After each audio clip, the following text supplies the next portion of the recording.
Hamıya salam, mən Jalə. Bu gün sizə necə motivasiyalı bir ajanda tuturam, necə dərslərimi və işlərimi planlayıram haqqında bir video hazırlayıram. Əgər sən də ajanda istifadə etmək istəyirsənsə və yaxud da istifadə edirsənsə, buradakı ipucularını və diqqət etməli olduğun məqamları bilmək istəyirsənsə, bu video tam sənə görədir. Mən ajanda tutmağa illər öncə başlamışam və dərslərimi, planlarımı hazırlamaq üçün başlamışdım ilk olaraq. Daha sonra fikir verdim ki, bu mənə daha çox şey qatır və planlı olmaq mənim həyatımı daha da müsbət bir şəkildə dəyişdirir. Ona görə də başladım artıq akademik ajandalar tutmaq. İlk ajandalarım təbii ki də belə deyildi. Bunlar hər hansısa bir markaya aid olan ajandalardır. İlk ajandalarım daha çox dəftərlər olub. Onları mən özüm fərqləşdirdim. İçinə motivasiya sözləri yazırdım, içinə maraqlı stikerlər yapışdırırdım və hər ayı özüm planlayırdım, özüm cədvəllər çəkirdim. Bunu da təbii ki də internetdən araşdırırdım. Universitetə qəbul olduqdan sonra, büdcə planlamamı etdikdən sonra artıq başladım markaların ajandalarını sifariş verməyə. Bunda Trendyoldan almışdım ilk dəfə. İstəyirəm sizə ajandaların içi necə olur, nə işə yarayır, o haqqda danışaq. Səhifəmizdə həmişə hər ajandada olduğu kimi belə kalendar qarşılayır bizi. İlk hədəflər. Bu ilk hədəflər hissəsi haqqında biraz sizinlə danışmaq istəyirəm.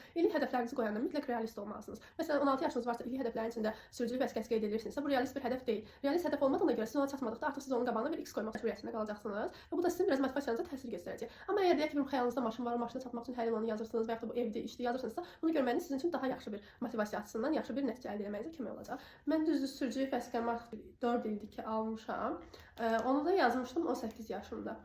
Və həmin ildə aldım. İl ərzində oxuyacağım kitablar, baxacağım filmlər. Təbii ki də bu hər ajandada belə olmalıdır deyə bir şey yoxdur. Hər markanın özünə məxsus stili var. Aylar belə bir cədvəl şəklində qeyd olunur. Daha sonra isə belə bir səhifə bizi qarşılayır. Bu ayın ümumi görünüşüdür. Bu ayda siz nələr edəcəksiniz, hansı özəl günlər var, ümumi bir məzmunda baxa bilirsiniz. Ayların tərkibində olan həftələrin hər birində belə bir kiçik hissələr qeydlər etməyiniz üçün daha geniş bir yer açılır və bu həftə ərzində, hər həftə ərzində, ay ərzində daha doğrusu davam edir. Biraz da çox da yaxın olmadan sizə öz elədiklərimi göstərmək istəyirəm. Mən ajandamı özümə uyğun edirəm, ora motivasiya sözləri əlavə edirəm, stikerlər əlavə edirəm. Ajanda tutmaq istəyirsinizsə, bunu tuta bilmirsiniz. Yəni hardan başlamalısınızsa bilmirsinizsə, sizə 3 dənə qızıl məsləhət verəcəm. Birincisi mütləq özünüzə uyğun bir stiliniz olmalıdır. Mütləq deyil ki, siz ajandanı hər gün yazasınız. Ola bilər həftədə bir dəfə yazarsınız, ola bilər ayda bir dəfə yazarsınız. Ola bilər abituriyentsiniz və ya da tələbəsiniz, hər gün yazmaq məcburiyyətindəsiniz. Bu sizin özünüzə qalmış bir şeydir. Məcbur eləməyin özünüzə. İkincisi, mütləq ajandanı tutarkən real hədəflər, bayaq qeyd etdiyim kimi real hədəflər. Məsələn, gündə deyək ki, qeyd etmək istəyirsiniz ki, mən bu gün 100 səhifə kitab oxuyacağam. Sizə bu real gəlmirsə, bunu aşağı salmalısınız. 50 səhifə kitab oxuyacağam, ya da 25 səhifə oxuyacağam, və ya da həftədə bir dəfə bu qədər oxuyacağam. Daha kiçik məqsədlər qoyaraq onlara çatmanız sizin üçün daha yaxşıdır. Üçüncü isə sizə verəcəyim ən yaxşı məsləhətlərdən biri. Bunu şəxsi həyatınızda da mütləq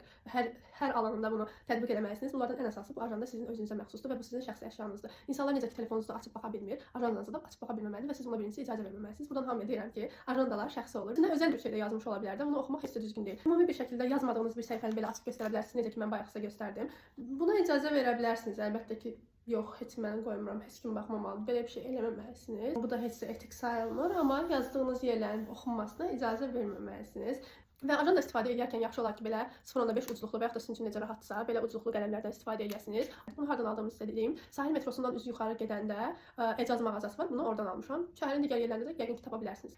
Daha sonra mən ajanda istifadə etməkdə məni ən çox motivasiya edən şeylərdən biri bu qələmlərdir. Bunların rəngini özüm seçmişəm. Çünki belə olanda ajanda daha səliqəli görsənir. Əlbəttə ki, daha parlaq rənglərdə olanlar da var, amma mən bunlarla işləməyi daha çox sevirəm. Çünki çox göz yormur, soft bir görüntü əmələ gəlir. Sizə ilk ajandalarımı göstərmək istəyərdim, amma o da şəxsi olduğu üçün onu da göstərə bilmirəm. Bundan əvvəl istifadə etdiyim ajandanı göstərəcəm sizə. Yəqin ki, çoxunuz artıq bunu mənim Instagram səhifəmdən görmüsünüz. İçində öz qeydlərimi etmişəm. Gördüyünüz kimi çox da yaxından olmasını göstərmək istəyirəm sizə.